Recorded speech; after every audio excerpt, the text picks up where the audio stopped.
they overdosed on crack cocaine, which was really fentanyl. And there was about 8 of them who were affected. 6 had passed away. That was a game changer. When did this happen? This happened in the fall of 2022. Okay. So pretty a lot recent. of things, yeah. Have you seen a number of people die in the building over the last couple of years? Yes.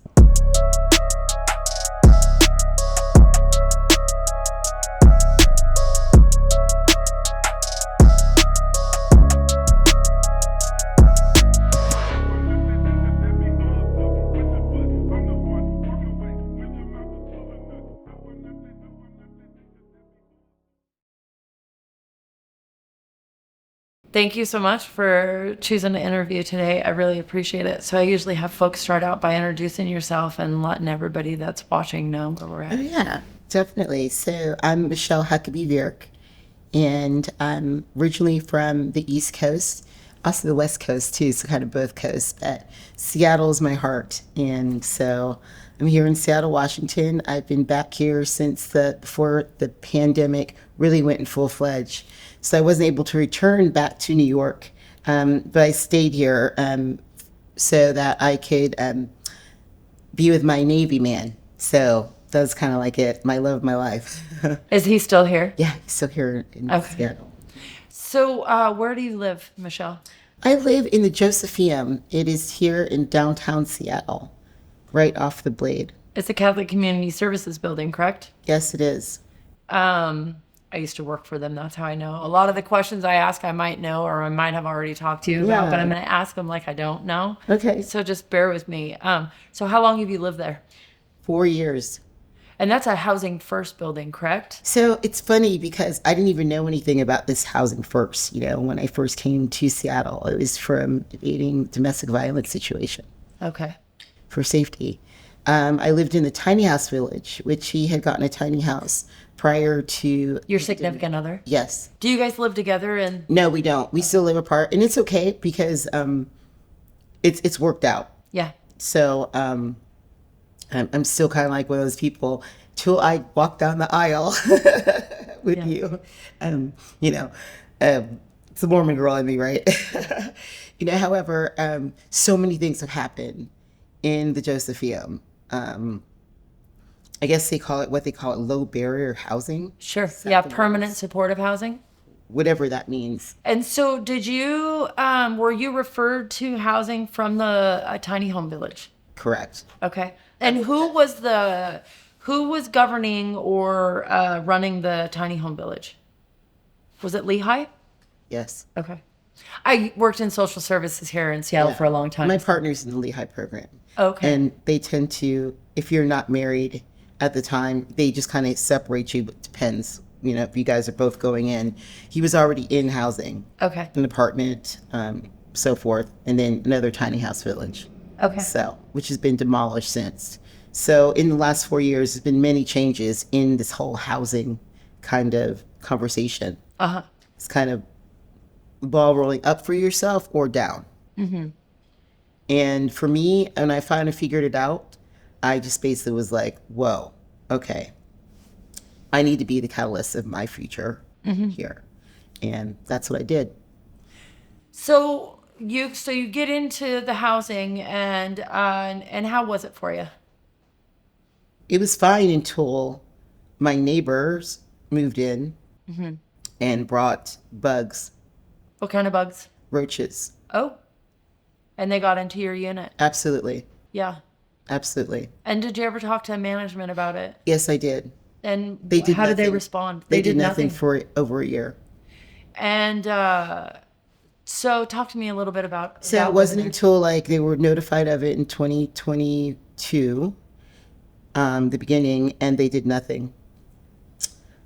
So what they figured is there was some kind of drainage problem going on in the building that was causing these bugs. Uh-huh. However, they did fix it, but my apartment was one of those that was left open for several weeks. So it basically was invaded throughout my apartment, water damage and bugs. So we were interviewing Andrea, and she had talked to me about your apartment, a little bit about it, and said it was unbelievable. Yeah. And Andrea and We Heart Seattle helped you out with some stuff. Yeah. I basically was like, okay, I'm going to sleep in front of Andrea's office every night. Yeah. That's how you guys met, right? We met prior in Okay. Queen Anne in 2021. Oh, okay. Okay. So you already had a I relationship. trusted her. Yeah, I had a relationship with her. Yeah. I was like, I will sleep in front of your place until you Yeah. listen to me. Yeah. I trusted her, Yeah. you know, and she believed me. She knows me, Yeah. in my work that I do, helping people on the street, but I needed help. Yeah. And I trusted her. And I knew this was a big job and not just anyone could take on this job, Yeah. literally. And she did it. It's amazing. It was unbelievable. Yeah. So what did they do? What's the They came extent? in and they basically gutted everything out of my apartment. Yeah. And how did the housing building, how did CCS feel I didn't about tell that? them. Okay. I let them tell them. Okay. And they just let them work, Yeah. do their thing. From that, they've gotten many clients, helped many people there, cleaning up. We Heart Seattle. Yes, We Heart Seattle. They've started helping your neighbors. Yes, renovating their apartments, things like that. Wow. Mm-hmm. And CCS hasn't had any problems with that? Not one. Okay. Well, that's good. Mm-hmm. That's good to know. So talk to me a little bit about what it's like living in the Josephinum. My first thing I've dealt with, as far as like dealing with people who are coming from not knowing how to take care of themselves at all to, full-fledged apartment where they need to, dealing with that. When I found who could be the safe person to talk to that would get things done and actually do welfare checks on people, it took some deaths. People actually died. They overdosed on crack cocaine, which was really fentanyl. And there was about 8 of them who were affected. 6 had passed away. That was a game changer. When did this happen? This happened in the fall of 2022. Okay. So When pretty a lot recent. of things, yeah. Have you seen a number of people die in the building over the last couple of years? Yes. Yeah. And what happens when people die in the building? It's weird. It's kind of like they have they have a memorial, I guess, for them. Yeah. The only memorial that I personally remember is when all those people where the diocese came in and they had a memorial in the church setting. But besides that, they kind of put their picture up and burn a candle next to them. Yeah. And you're like, what? They're dead? It's just shocking, Yeah. And it's been happening more rapidly. rapidly. What other kind of stuff goes on in the building? Are there ever assaults? People. I have known that there are people who have come in and invaded people. I am very careful. No one's going to mess with me. Yeah. Okay, so I'm not worried about that, but I've seen it, yeah. You've seen that. But it's trickled from most of the things that happened to these people is things they brought in with them. Mm-hmm. People that they were trying to evade in the other situations that got them into that housing, right? Yeah. They still are in contact with them, so it's just them repeating their failures of their lifestyle more than anything. Do you, well, how many units are in that building? Do you know? It's almost 190 over. That's what I thought. There were quite a few in that building. And then, do you guys all have case managers? Yeah, so now with this, in the last year, it has completely been a shift. What happened to me, I don't want to say I was a whistleblower, but here I am, a woman who causes no trouble whatsoever to any, my rent is paid. It's, they're getting it monthly. It's fine. I'm not in like these programs or whatever. I'm just trying to live my life as an American citizen in a safe place, And it was like we opened up a door to help people. And I didn't realize that like what happened to me, was to be the catalyst of that, but it was good because I did not want to die. Mm-hmm. I wanted to live. Yeah. And if I would have literally not come outside my place, because my place was a disaster, to get with Andrea, Suarez and Tim Emerson, I would probably be dead right now. Do you feel like there's any kind of support from case management staff or people in the building to help you get stuff together when you're not doing well? You know, like for example, with the unit, like you needed help. And if you would have went and asked them, hey, my place is just out of control and I need help. I did. I And went to them. they ignored you. They basically were like, okay, well, I said, well, I need to wash my clothes, because things got to, well, it's your fault. It's like this. How is it my fault? I didn't bring the bugs in this place. Like, Yeah. my unit was clean, and just all this stuff got like pushed around, moved around, wet because of a plumbing issue. Yeah. And it's trickled down from that. So how are you going to help me? And when I did go and I was bringing clothes down to the laundry room, they called the police on me. Right. So when the police came, they were like, we're not going to do anything to her because we know that she is not a problem. Mm-hmm. You guys obviously must be the problem to her. And they were. So I did nothing that was illegal against my rental contract or anything like that. Do you feel safe in that building? I do now. Yeah. I really do now. You didn't before, though. Oh, no. Yeah. Also, too, the kind of drug dealing that was going on in there was unbelievable. With residents or people that they were bringing in? Yeah. So is there still drug dealing going on in there? No. Most of those people who were doing that weren't living in the building. Okay. They were friends, on a list or whatever. Mm-hmm. But now people are checked out. They kind of check your who's coming in the building to visit you, things like that. It's a little kind of obsessive a little bit, but I get it. Yeah. Does it make you feel safer when they're a little bit obsessive about it? I think so, yeah. Yeah. I'm okay with it. As long as that my friends and family can come in that I want, and visit me. But, yeah. Yeah. They're more the people that they have in line now. They've gathered as the counselors or also as what do you call it? How do I say the word? You just said it. We're talking about the crew. Oh yeah, the crew program. On the second floor. Yeah. Mm-hmm. And case management. Yes. Are really building relationships of trust with residents. That's good. And finding out their needs and also following through. Yeah. Yeah, so. It's kind of nice, I guess, for some folks because the crew program is right there in the building. Yeah, the people that they have there now, with Nick and Jamie and Penny, and it's working really, really well. Is there anything that you'd like to share with any of the viewers about permanent supportive housing? How could it be better? I think it could be better if they really find out who that people are that are living in their building and find out their needs, right? So like, don't just move people into an empty unit. Like I came with like a bed, I came with things, right? Because I knew that I need to get it furnished, but don't just move them in with trash bags. Yeah. And I'll say that word, they have baggage. Find out what that baggage is. Physical trash, is it inner, right? But come in there with a plan that they can stick to and that the housing can also stick to. Just don't throw them into an apartment building with 4 walls.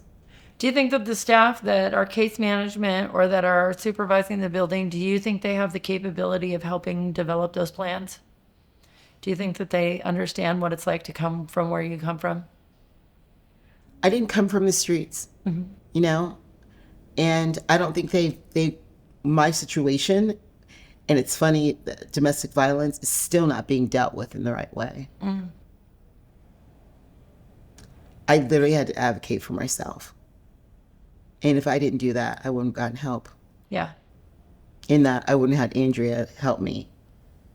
And I just would have probably died in my apartment. Yeah. Well, I'm glad that you didn't. Yes, of course, right? Yeah. Yeah, for sure. On a percentage scale, if you could, and I don't know how many of your neighbors you know, but I do know that they do breakfasts and things like that at the Josephinum. They do have activities. So in the past... Do you participate in any of those? I do. So last fall when the new I wouldn't say the new regime have come in or whatever, but the new people have come in. Every week there's something. Yeah. And that has really made a huge difference. How many folks inside of the building participate in those activities? I wouldn't say I've seen like 60 to 80 people. Oh, that's pretty good numbers. Yeah, it's really good Yeah. numbers. Of the people that live in the building, how many do you think are drug addicts? A lot?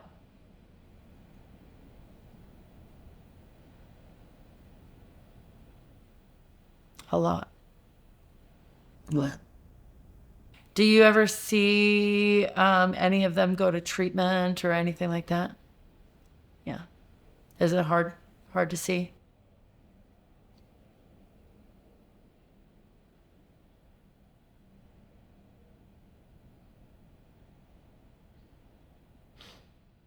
They've been living there for 20 years, some of them. Yeah. It's part of their lifestyle. Yeah. As long as you keep a clean house, and I mean your apartment clean, I didn't say nose. Everything's always perfect, right? Mm. Yeah. So you go into some of the other housing first buildings. So you work for Andrea. Yeah. So you go into some of the other buildings, and what do you see when you go inside those places? Is it similar to where you live? No, it's worse. I mean, the building is, that Blue Escargot one is 100 and something years old. I mean, same as Josephinum, right? It's 1800s. Yeah.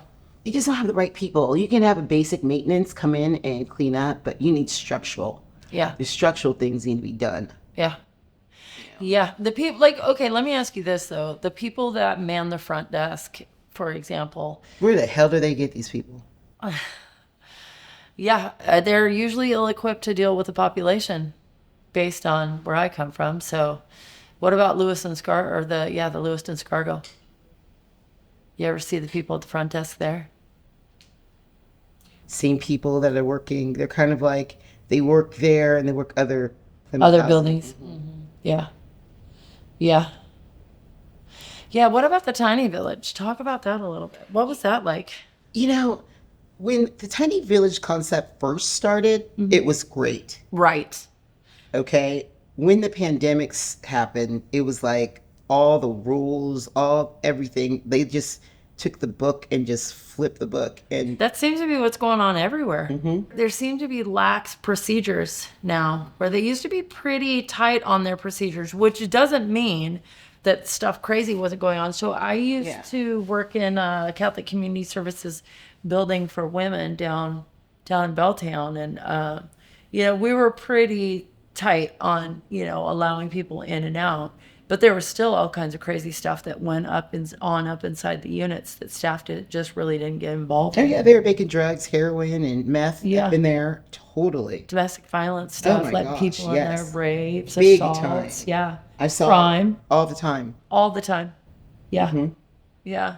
And did you see a lot of that in the tiny villages? Oh, yeah, that's what I'm talking about. This is in the tiny village. Yeah. I lived in Love Village, their first one. Okay. It's now been Where was that? Okay, where was that located? Down in South Lake Union. Oh, okay. Okay. And then, but now, specifically the Josephinum predominantly is definitely safer than a lot of the places. I bet you feel a lot better there than you did when you were in the tiny village. Absolutely. Yeah. Yeah, well, so you got here to Washington. How did you end up getting into a tiny village? So I basically was looking for a place to live. Uh-huh. And I heard Seattle's housing was just as bad as New York's, right? Yeah. But I just tried to find out, like, who are the makers and shakers and who's signing your invitation in. You had a referral, right? So who's the referral writers? So once I found out who that was, I basically was like, look, I want a place to live. Yeah. I want an apartment, but however, and they were like, we have these new tiny house village concepts. Okay, great. And so I had already known that Nathan had already gotten one.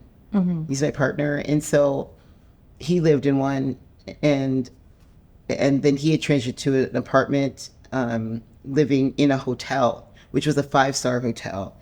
Mm-hmm. During the pandemic. Where was that at? Where the W is over on 4th, all the executive Pacific hotels that are like the 5-star European hotels became, you know, Shelters, essentially. yes, Yeah. Housing, yeah. whatever that is. Yeah. It's crazy. It's what's going on in those hotels. Yeah. Whoa.